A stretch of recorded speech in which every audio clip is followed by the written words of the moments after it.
woman wants her man to lead, it's a preference. If a man wants his woman to submit, he's misogynistic. Now, I swear I made a video already responding to this exact thing.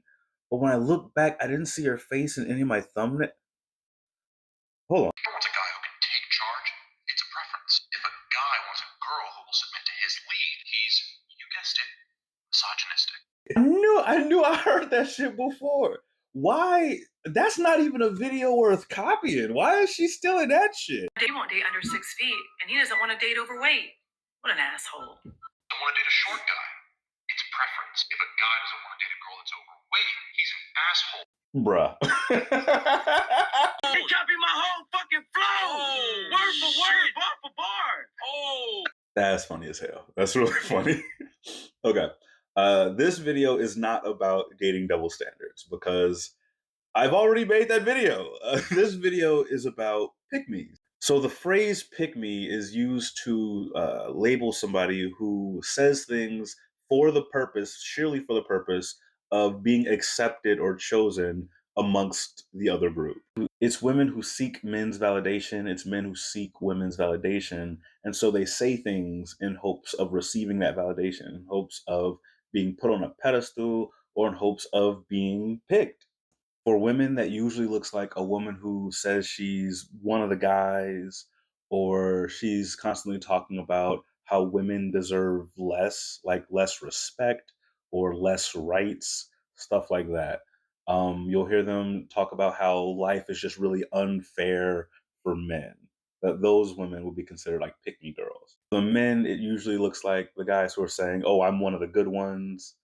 And most of the time, what you'll hear them saying is that men are essentially trash. They're very self-deprecating and trying to imply that men just suck in general, and that women can do no wrong and women should be put on some sort of pedestal, stuff like that. Those would be the pick-me boys.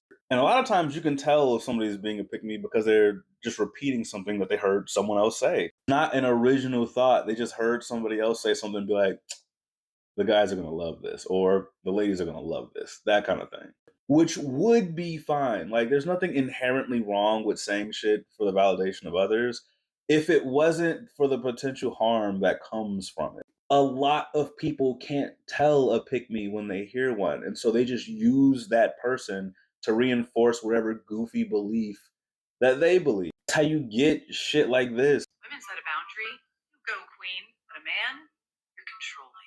Sets a boundary, it's empowering. If a guy sets a boundary, it's controlling. She really stole his whole shit. That's crazy. But the problem is that dudes don't see that she's just being a pick-me, and then they'll be like, see, she doesn't think women should be having boundaries either. Like, that doesn't make any sense.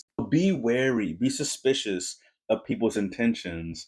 Are they saying that because they believe it to be true, or are they just seeking validation? I get called a pick-me all the time. I don't give a fuck. Like, I get called a pick-me if I make a video on why it's important for men to have emotional intelligence, stuff like that. But I talk about what I think and what I observe. And I don't think men are trash, so I don't make content saying men are trash. I don't think women should be put on a pedestal, so I don't put women on pedestals in my videos.